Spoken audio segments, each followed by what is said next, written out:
Olá, Gerson Araújo aqui. Você está no episódio 2 dos nossos podcasts. Nós estamos conversando e dividindo com você a história da nossa família. Nós somos uma família que nós trocamos tudo em terra pela vida num barco no mar. Isso mesmo, a gente mora num barco. Eu estou falando com você já a partir do nosso barco. É final de tarde, o céu aqui está bem nublado hoje, está friozinho. Talvez você ouça sons de finais de tarde de quem mora no mar. Barulhos de água batendo no casco. Talvez passe algum barco aqui nas proximidades, algum barco de pesca. Aí pode ser que você ouça o motor deles.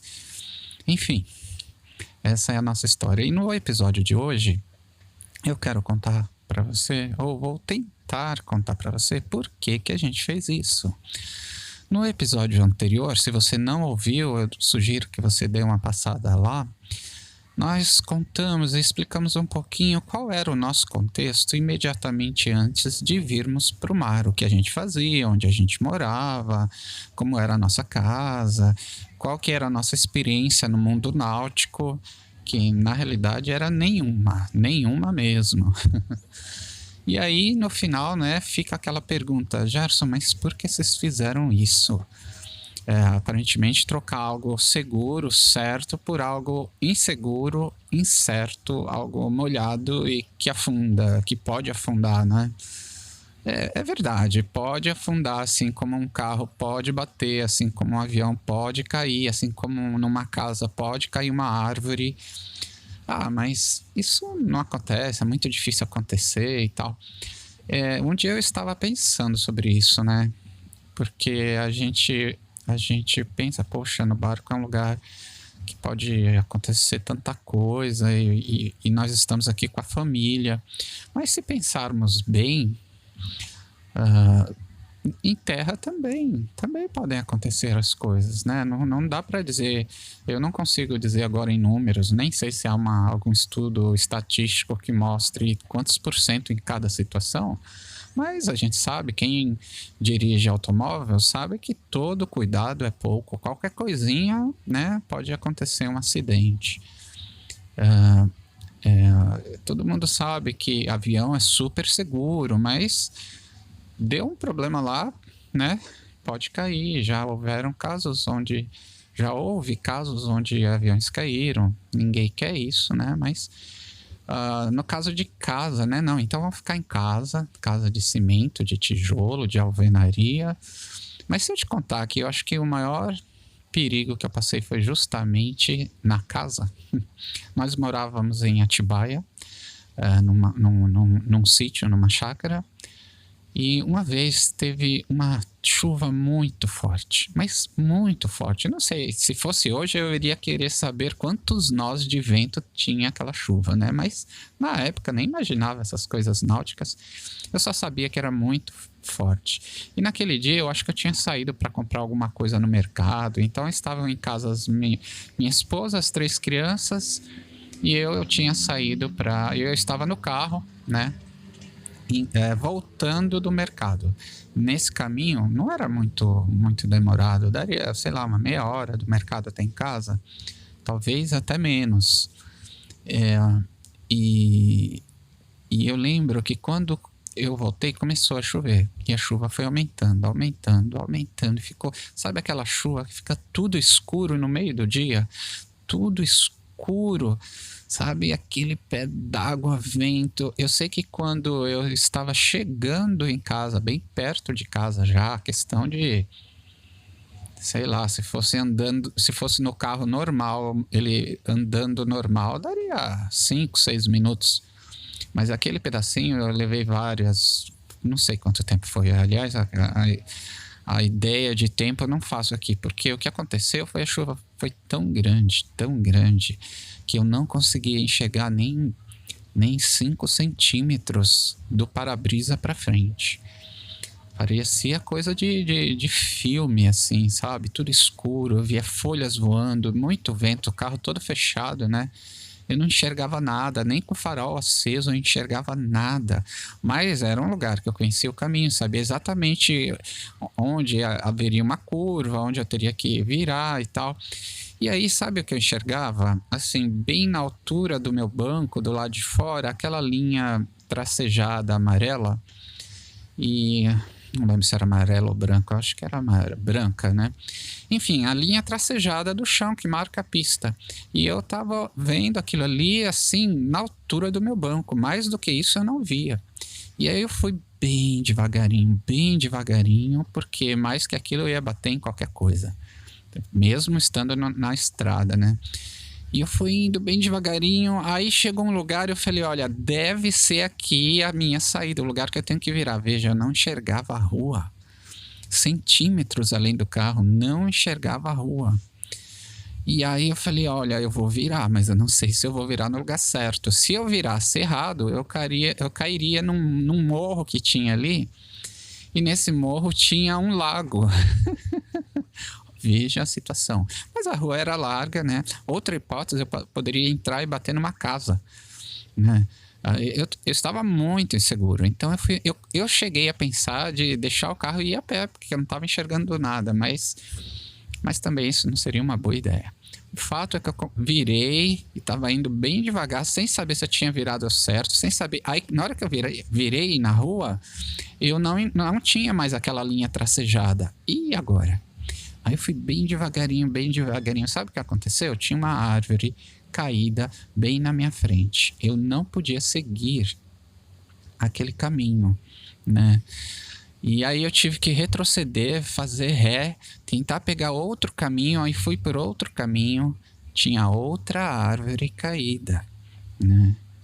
Falei, o que eu vou fazer aqui? Foi um dia, assim, bem fora do comum. O fato é que eu fui para um caminho totalmente alternativo. Um negócio que era para durar 5, 6 minutos, durou talvez meia hora, uma hora, não sei nem dizer. Mas foi muito ruim. Quando eu cheguei em casa, estavam todos preocupadíssimos, as crianças com medo. Não medo de que algo acontecesse comigo, eles estavam com medo dentro da casa, uma casa de alvenaria, super boa, forte e tudo. A chuva era tamanha que deixou todo mundo lá apavorado, as crianças estavam apavoradas. E cheguei em casa, deu tudo certo, a chuva passou depois. E aí, quando a chuva passou, no outro dia, era de dia, mas era final do dia, assim, era de tarde, né? No outro dia de manhã, eu saí de casa para fazer alguma coisa e fiz o caminho normal. E você não imagina a quantidade. E nesse dia apagou a luz, né? Faltou luz, claro. E deve ter caído árvore em cima dos fios elétricos e tudo lá. Eu sei que estava todo mundo no escuro em casa. Nós passamos aquela noite no escuro, assim, totalmente. E no outro dia, quando o pessoal começou a normalizar a energia elétrica e tal, eu vi quantas árvores caíram no meio do caminho. Lugares por onde eu passei tinham árvores gigantescas, assim, de toneladas, sabe? Eu olhei, uau, como que a força para derrubar essa árvore foi algo fora do comum. E por onde eu havia passado, haviam várias, não só uma, várias árvores caídas no meio da estrada. E eu olhei assim, o que impediu dessa árvore cair bem em cima do meu carro? Sabe, não tinha uma explicação lógica. Eu poderia ter passado por ali e ter uma árvore caída em cima do meu carro. E são toneladas, não é um graveto. Iria o carro amassar no meio e eu estaria lá dentro. Não sei nem como seria isso. Sem falar que algumas árvores caíram em cima das casas. E aí eu vi o estrago que uma árvore pode fazer numa casa. Então eram toneladas de madeiras caídas em cima de um telhado. Claro, quebrou tudo, arrebentou com a casa. As que eu vi, pelo menos as casas ficaram em pé, mas acabaram com o telhado, acabaram com o muro tinha caído, as árvores em cima das casas, o telhado todo arrebentado, todo, né? E eu vi a quantidade de árvores que tinham caído no meio do lugar por onde eu havia passado. Só Deus para dizer, não é sua hora ainda, né? Veja, esse perrengue, né, essa situação difícil, eu estava em terra, morava em terra, numa casa legal, onde tinha toda a estrutura. Então, assim, claro, não é porque a gente está no mar que também nós somos imunes a qualquer coisa. Eu costumo dizer que, ou pensar que o homem não foi feito para voar, assim, do ponto de vista natural, da natureza. Mas o homem voa. É perigoso? É.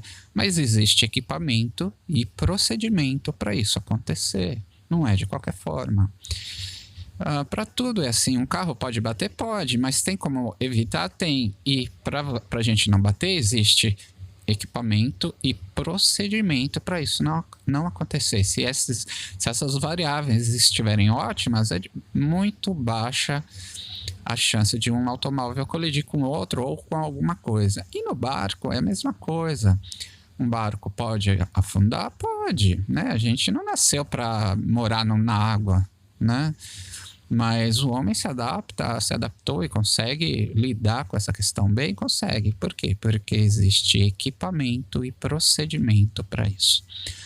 E se a gente otimizar essas variáveis, a gente minimiza bastante a possibilidade de problemas traumáticos e grandes, assim como esses, né? Ai, filosófico demais, não é? O fato é que a gente está morando aqui no barco, né? E a pergunta que se faz é por que vocês fizeram isso? Se vocês tinham uma casa legal, se vocês já moravam já viviam um sonho, e é verdade, nós vivíamos um sonho. O lugar que a gente morava era um sonho, até hoje é um lugar muito legal mesmo.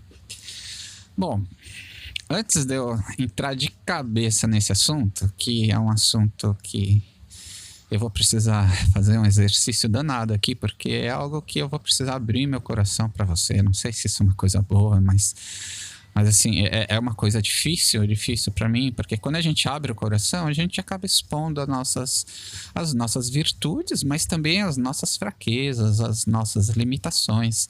E a gente não gosta muito que os outros fiquem sabendo dos nossos problemas e das nossas dificuldades, das nossas limitações com coisas que podem ser, assim, super tranquilas para outras pessoas, né? Mas antes de eu falar isso, assim, de eu tentar explicar, eu queria só lembrar para você participar lá do nosso Telegram. Lembra que lá no nosso Telegram nós vamos publicar os episódios primeiramente lá. Se você quiser conversar alguma coisa, fazer algum comentário, quiser conversar diretamente conosco, esse é o melhor canal para você fazer isso. Tá bom? E eu espero logo, em breve, a gente ter episódios específicos, assim, para quem tiver lá no nosso Telegram. É gratuito, tá? Tudo é gratuito. Tudo bem? Vamos lá. É o seguinte, a ideia surgiu quando nós vivíamos um dos momentos mais difíceis da nossa história como família. Minha esposa e eu trabalhávamos igual uns loucos, sabe, para conseguir sustento.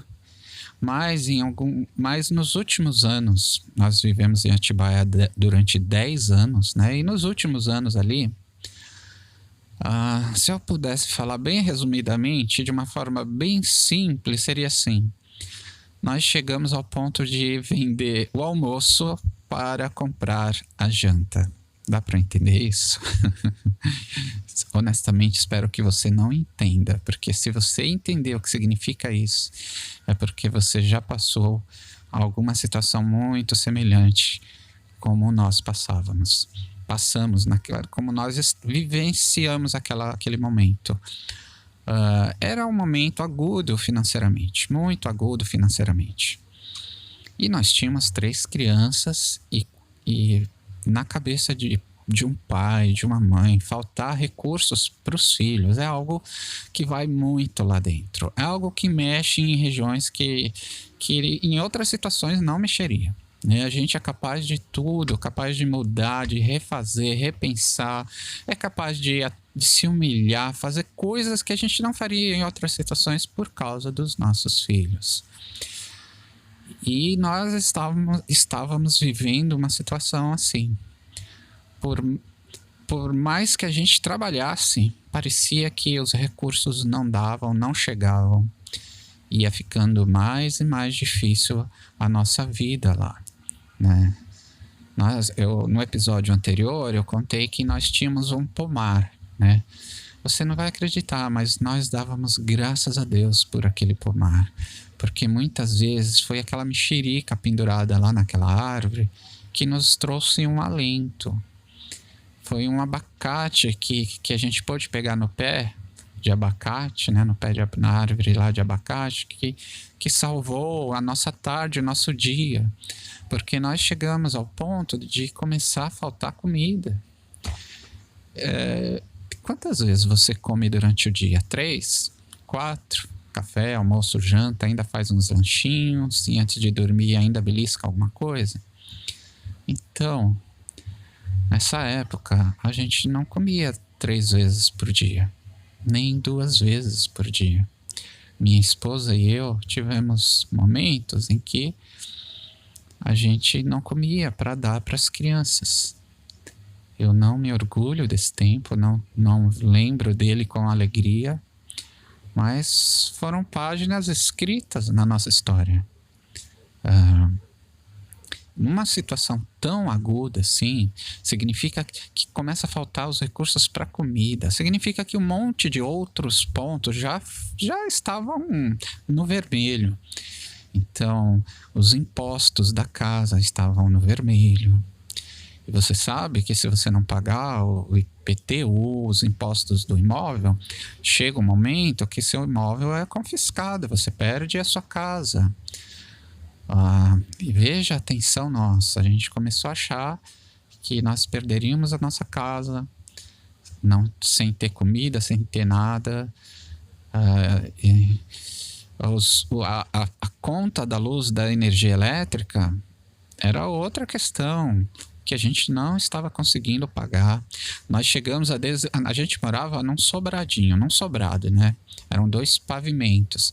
Nós desligamos tudo da casa. Nós só usávamos a parte de baixo. Nós nos mudamos para um cômodo da casa para economizar energia, economizar tudo.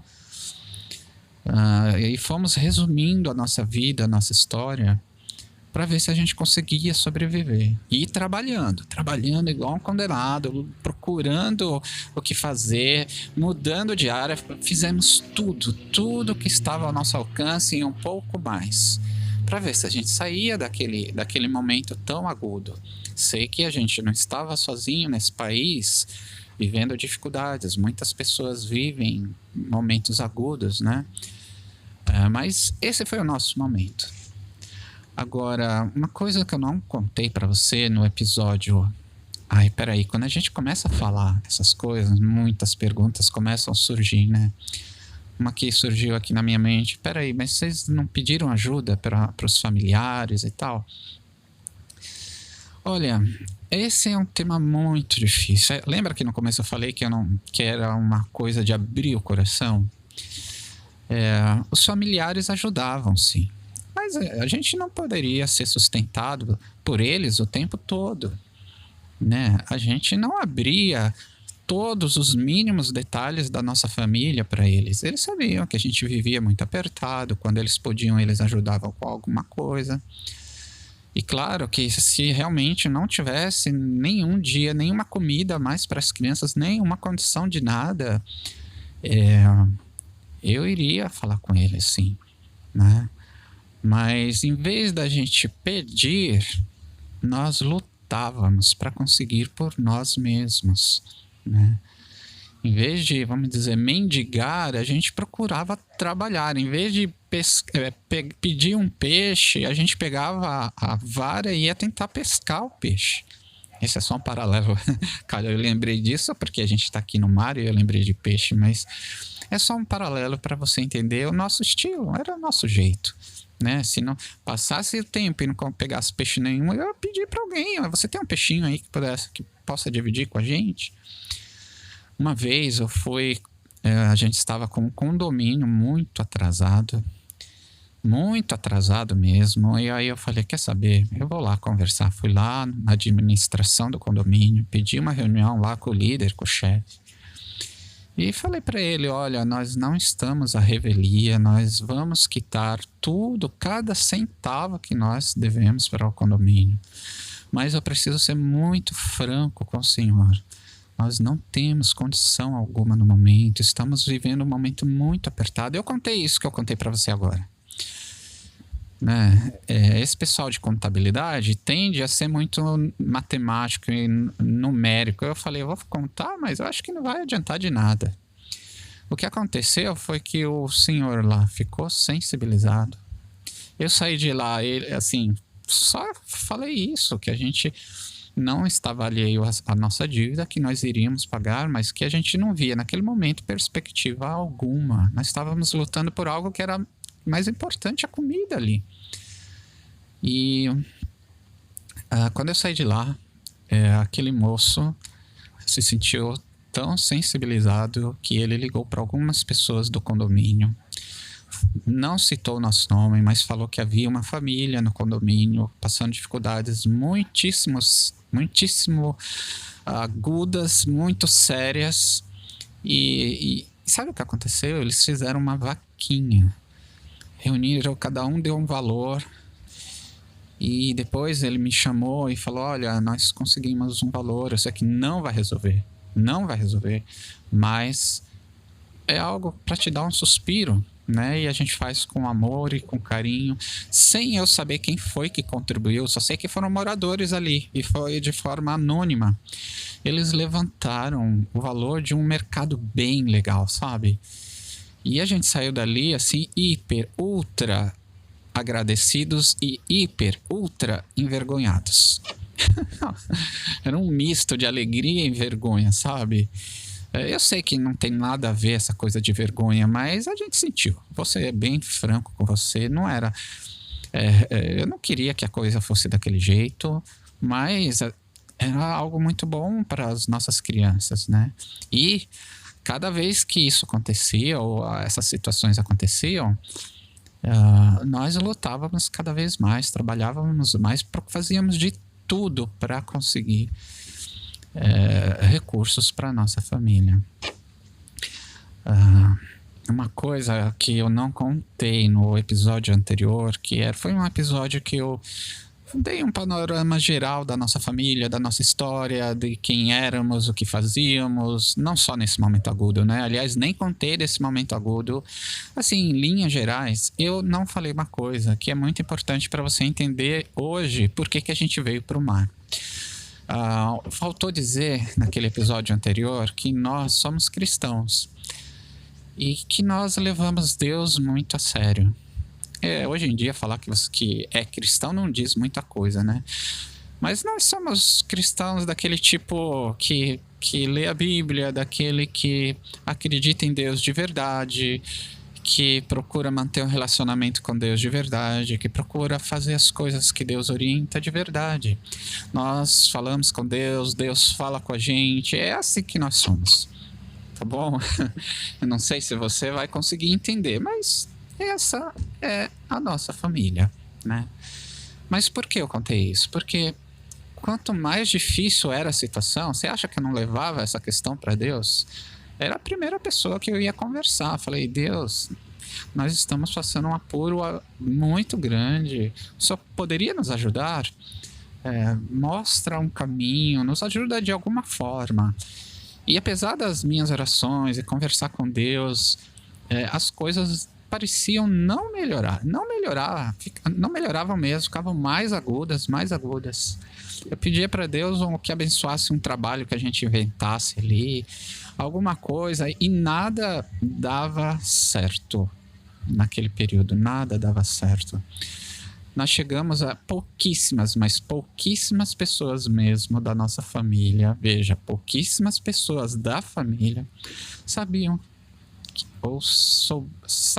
que a gente viveu esse tempo tão amargo. Mas algumas pessoas chegaram pra gente e falavam assim: olha, vocês estão assim porque você é vagabundo, você não trabalha.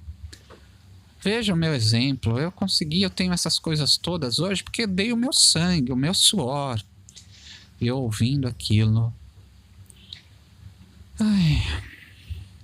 Que situação.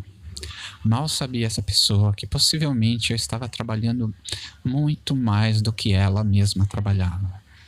Que eu estava dando muito mais o sangue do que ela. Você deve saber que às vezes trabalhar não é sinônimo de ter dinheiro. Claro que o dinheiro não cai do céu se você não trabalhar. Mas muitas vezes a gente trabalha.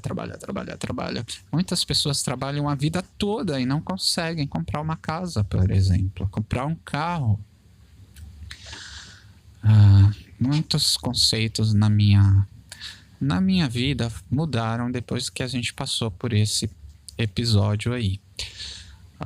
Mas, assim, apesar da gente... Então a gente tinha o peso da situação em si, o peso de não conseguir recurso trabalhando e ainda a pressão de algumas pessoas falando que a gente era isso ou aquilo, que a gente tinha que fazer isso. Veja, a pessoa de fora dizendo...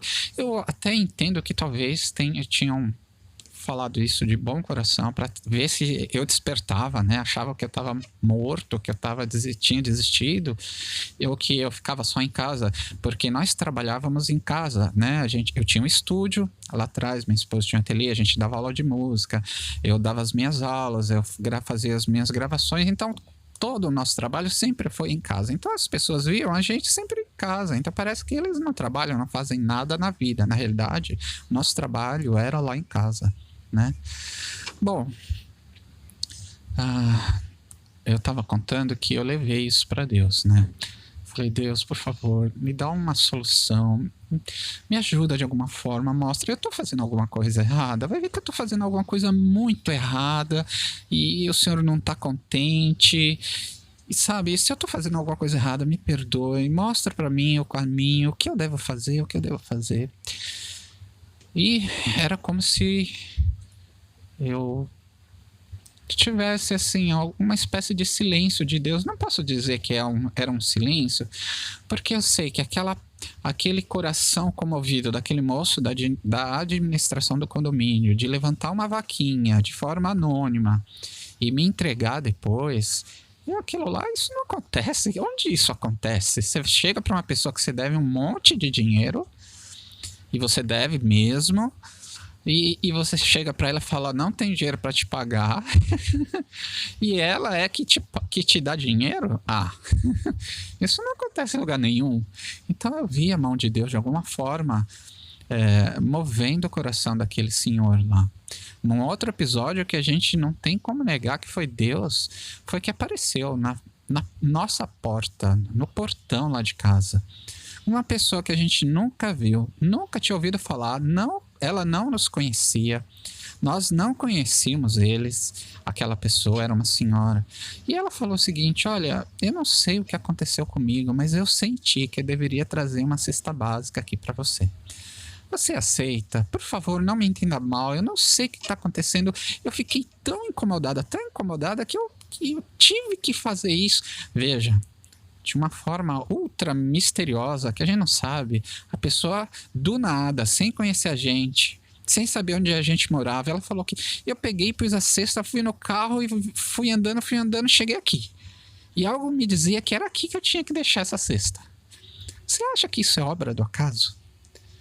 Não tem como isso ser obra do acaso. Sabe, foi providência de Deus mesmo. E naquele dia eu falei, moça, muito obrigado. Muito, muito obrigado. Eu não falei, moça, era uma senhora, né? Eu falei, muito obrigado. Muito obrigado. A gente aceita assim, de coração.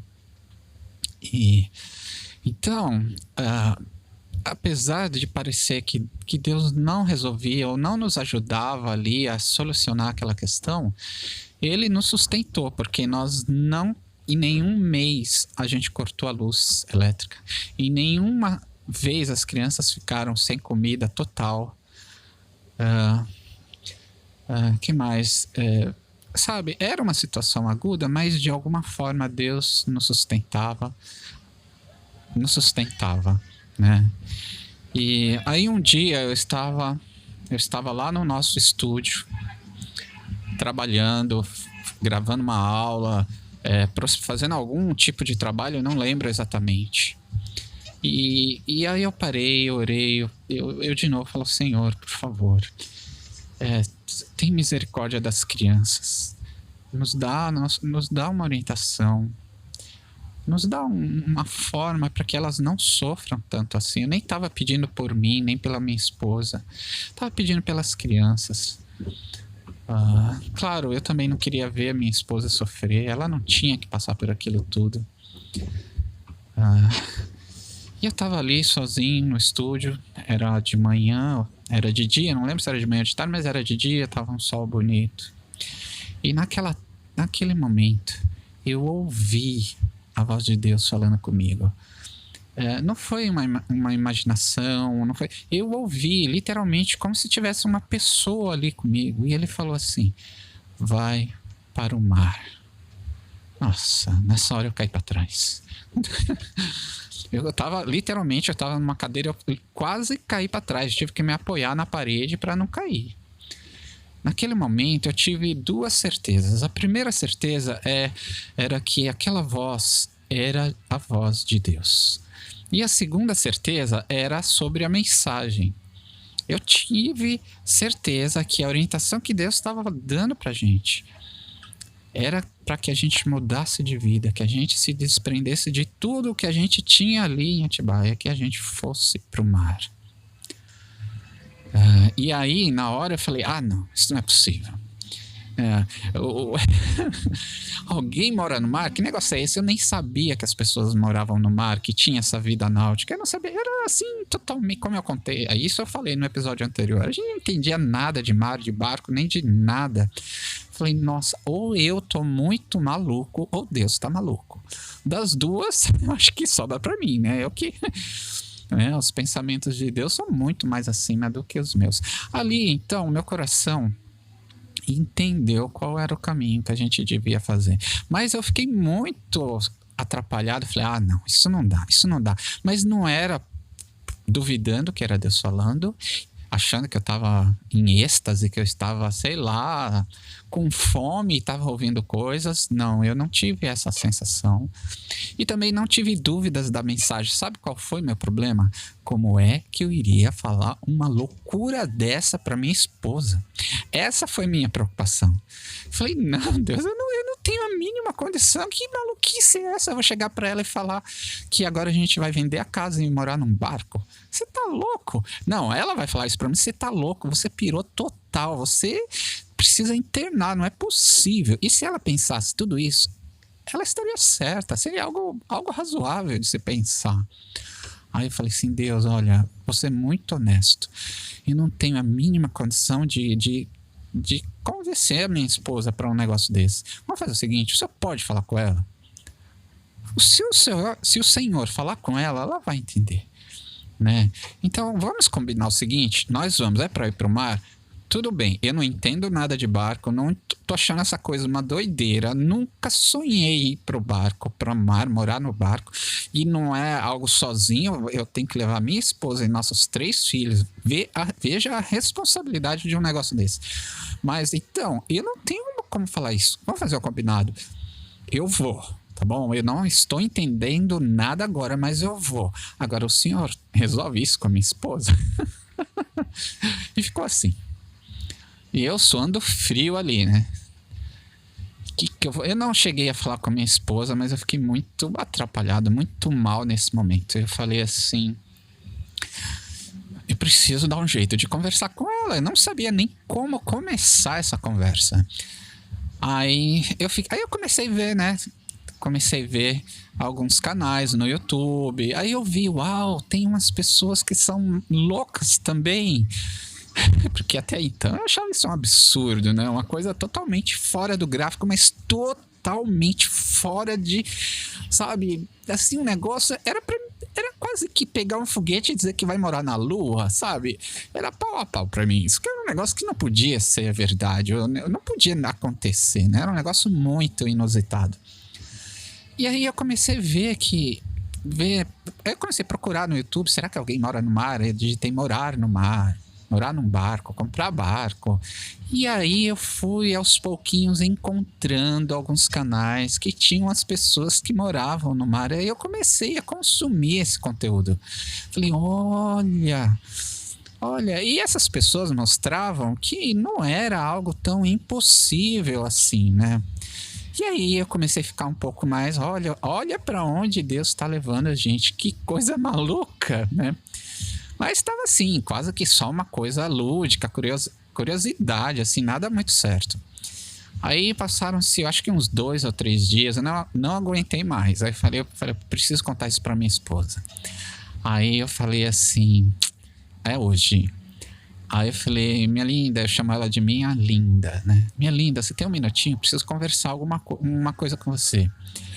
Aí, tá bom, pode falar. Aí eu falei, não, vamos lá fora, porque eu não queria que as crianças ouvissem, né?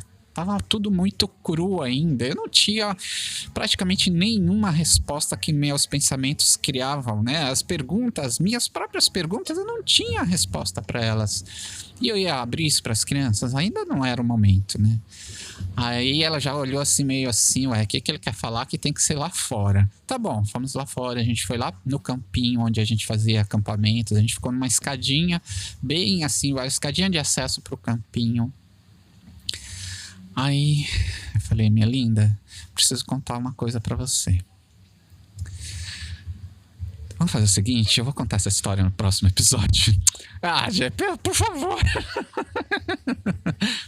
Não, sabe o que é? Sério, vamos contar no próximo episódio, porque eu acho que vale um episódio inteiro essa conversa com a minha esposa. Porque foi demais, foi incrível, assim, e não foi fácil, tá bom? Senão esse áudio vai durar muito, muito tempo.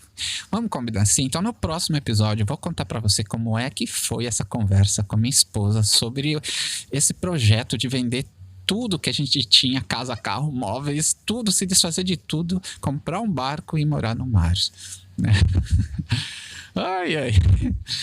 Tá bom? Combinado? Então no próximo episódio a gente fala sobre isso. E aí, espero você lá no Telegram, tá bom? Telegram, o nosso Telegram vai ser bem legal. Espero você lá e espero você no próximo episódio. No Telegram tem um link aí, vou deixar um link. É só clicar nesse link e você vai ser direcionado passo a passo, seguir os passos e você chega lá no nosso Telegram. E aí no próximo episódio a gente fala como foi essa conversa com a minha esposa. É isso aí.